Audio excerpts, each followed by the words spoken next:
Ndabatikana guys nenyaya inenge ichipostwa pamasocial media, kunyanya mumacomments medu patinenge tichiposta. Hazvina kumbonditira zvakanaka. Sometimes tinenge tichitonge tisingaverengi macomments, but hey, mamwe macomments acho munoposta anorwadza, andibata. Kunyanya nyaya yekuti Reverend Ngove vane album musi wa11.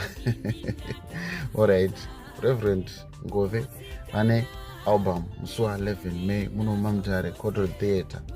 Munhu wese ari Mamutare svika. Panenge paine vaimbi vakawanda. Award-winning artist Dorcas Moyo anenge aripo, Pastor Len Anderson anenge aripo, Caroline Chidziko, Vimbai Dimba nevaimbi vakawanda vatinoproducira music vanogona.